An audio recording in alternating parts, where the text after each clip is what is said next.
Évangile de Marc, chapitre 14. La fête de Pâques et des pains sans levain devait avoir lieu 2 jours après.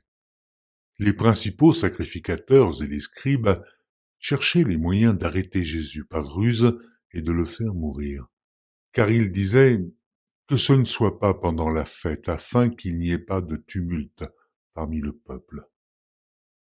Comme Jésus était à Béthanie, dans la maison de Simon le lépreux, une femme entra pendant qu'il se trouvait à table. Tenait un vase d'albâtre qui renfermait un parfum de nard pur de grand prix, et, ayant rompu le vase, elle répandit le parfum sur la tête de Jésus. Quelques-uns exprimèrent entre eux leur indignation. À quoi bon perdre ce parfum?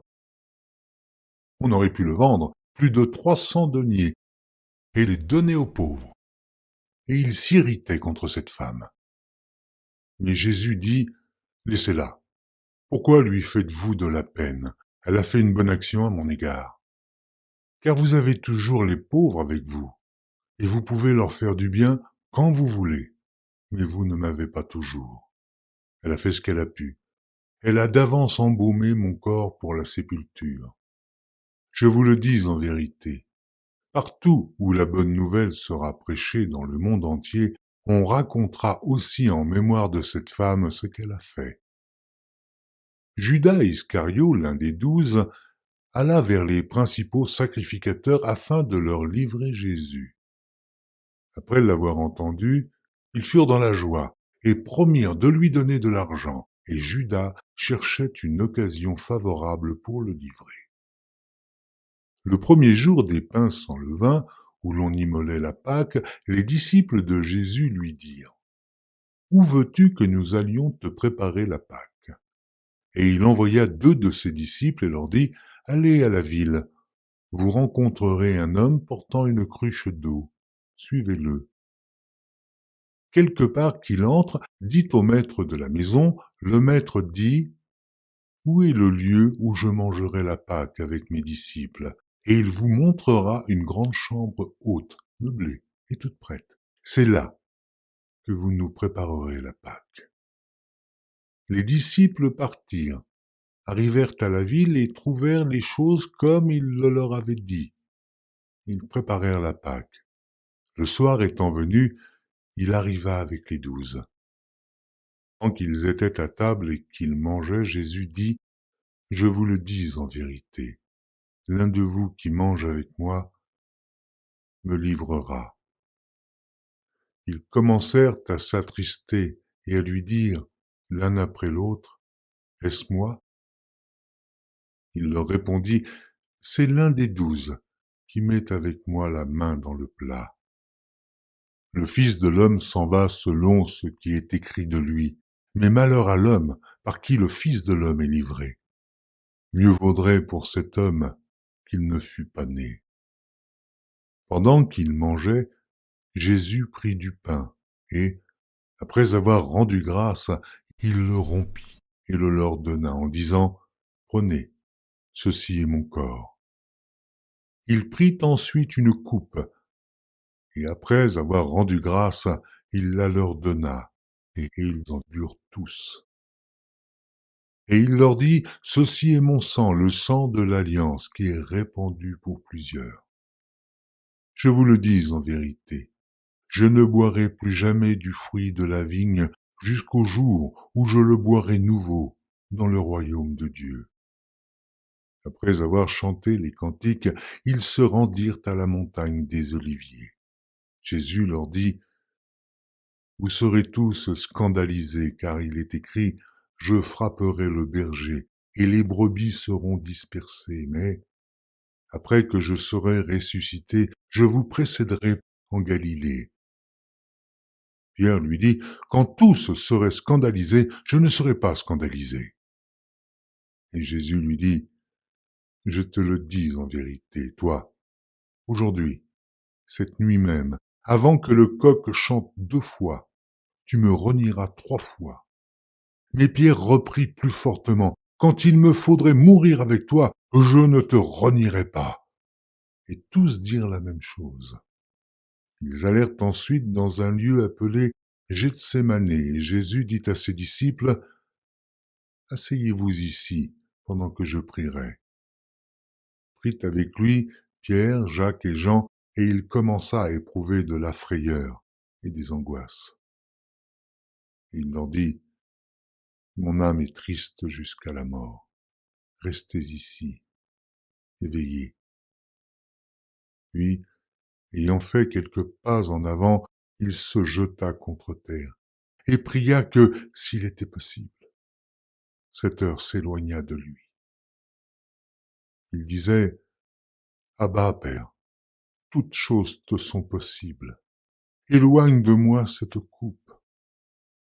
Toutefois, non pas ce que je veux, mais ce que tu veux. » Et il vint vers les disciples qu'il trouva endormis, et il dit à Pierre, « Simon, tu dors, tu n'as pu veiller une heure. Veillez et priez afin que vous ne tombiez pas en tentation. L'esprit est bien disposé, mais la chair est faible. » Il s'éloigna de nouveau et fit la même prière.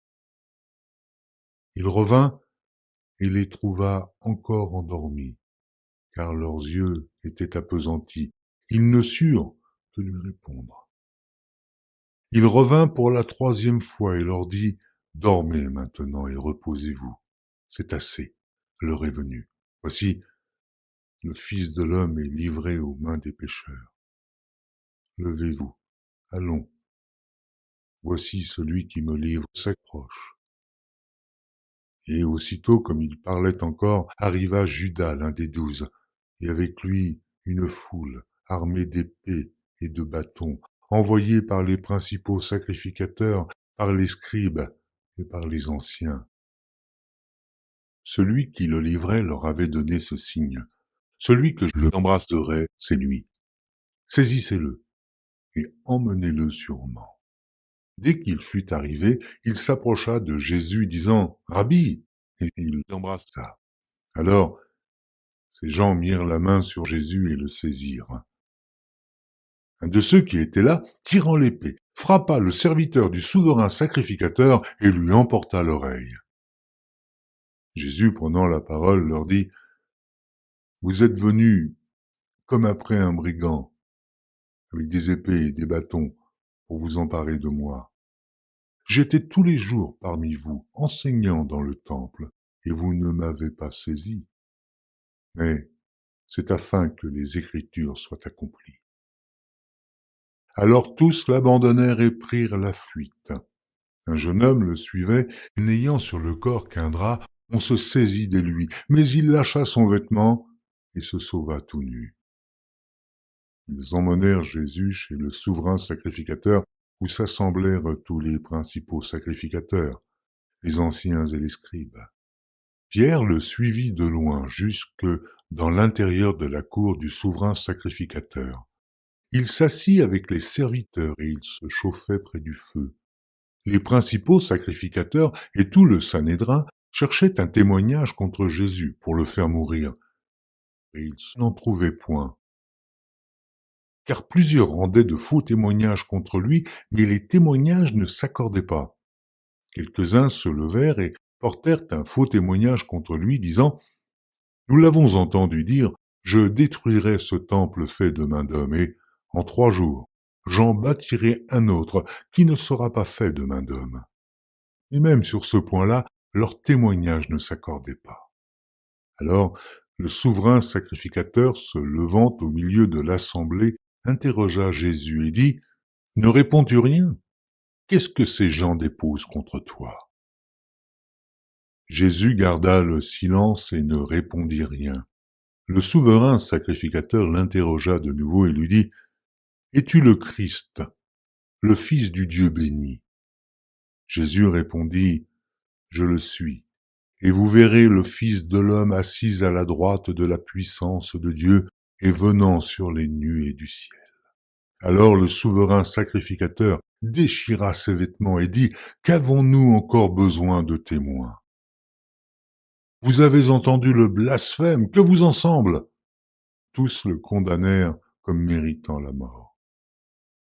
Et quelques-uns se mirent à cracher sur lui, à lui voiler le visage et à le frapper à coups de poing en lui disant « Devine !» Et les serviteurs le reçurent en lui donnant des soufflets. Pendant que Pierre était en bas dans la cour, il vint une des servantes du souverain sacrificateur.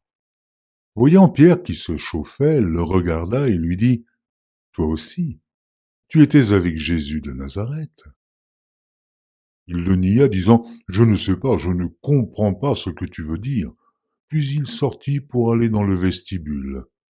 Et le coq chanta.